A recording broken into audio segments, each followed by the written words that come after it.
Hi, brothers and sisters and daughters and grandsons. ఈ సమాజాన్ని పట్టి పీడిస్తున్న ఎడిక్షన్ కిల్లర్స్ అంటే ఏదో మీకు తెలియని పదం అని కాదు, మనల్ని పట్టి పీడిస్తున్న వ్యసనాలు.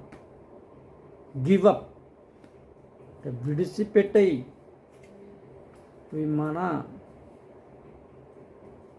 మన కొంపలు తగలబెట్టేస్తున్నాయి. సింపుల్గా మన భాషలో చెప్పాలని ఎడిక్షన్ కిల్లర్స్. దానికి నువ్వు బానిసవైపోయి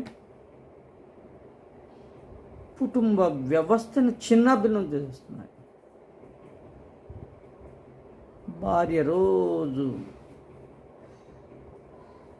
ఈశ్వరోమని ఏడ్చే పరిస్థితి, పిల్లల భవిష్యత్తును ఆలోచించేటటువంటి తండ్రి వ్యసనాలకు బానిసై ఇల్లుని పట్టించుకోలేనటువంటి పరిస్థితి. దీన్ని విడిచిపెట్టేద్దాం, లేకపోతే ఈ బాధ అంతా మన ఇంటికైనా.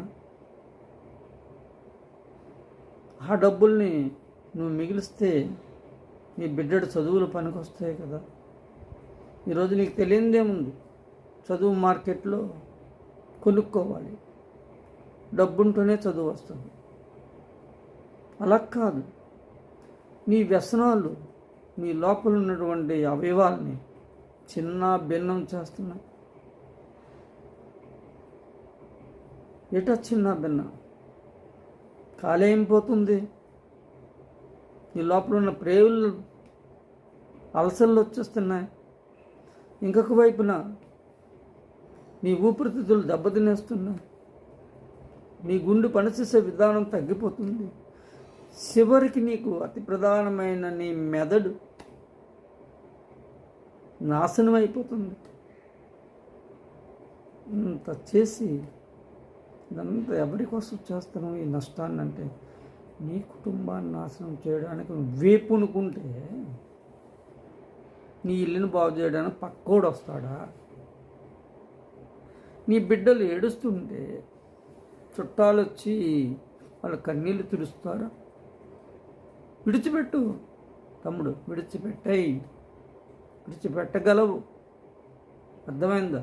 నీ పుట్టుకతోనే తాగుడుతో పుట్టలేదు. Addiction killers Tamil Nadu